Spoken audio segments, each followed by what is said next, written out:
The Parental Rights in Education bill is officially school policy across the state. Critics call this the Don't Say Gay law because it limits how sexual orientation and gender identity are discussed in schools. And News4JAX reporter Joe McLean joins us live now in the studio with a closer look at these new rules. Joe, they essentially tell the district how they're to uphold these laws. They do, yeah. Effectively, of course, the law was already the law. It's been the law since March. But today's updates instruct schools across the state of Florida this is how we're going to enforce these laws. A couple of the rules that got the most attention today were those dealing with how libraries and media centers in schools are screened for content. And also another rule that deals with how schools should inform parents about who uses which bathroom. At times, it was a tense Florida Board of Education meeting. We are the teachers. We are the good ones. Don't be confused.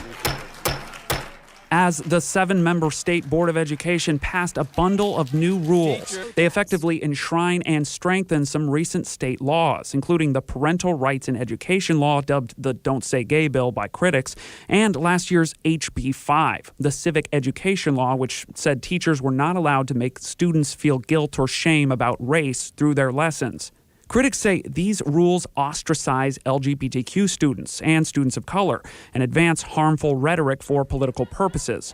Those were many of the same arguments made against several of Wednesday's proposed rules, including one that would require parents to be notified if a school is going to let students use the bathroom associated with their gender identity. This rule is ridiculous and unnecessary. I kind of feel like we're checking genitals. All this will do is add fuel to the flames of misguided fear towards transgender kids. I guess I'm wondering exactly what this rule accomplishes besides creating stigma.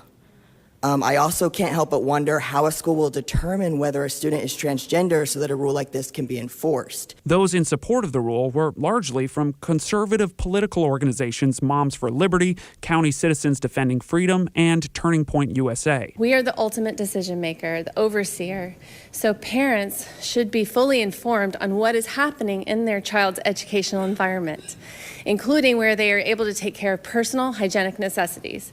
I want to thank the State Board for approving this rule, which will go along with 1557.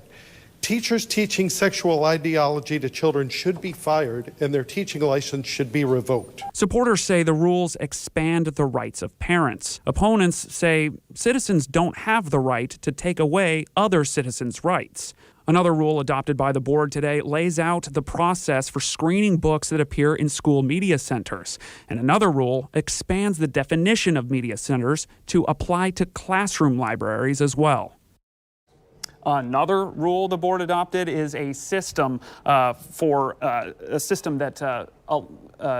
disciplining teachers and administrators or staff, anybody who violates any of these controversial state policies. More on this coming up at 6. Reporting live, I'm Joe McLean, Channel 4, the local station.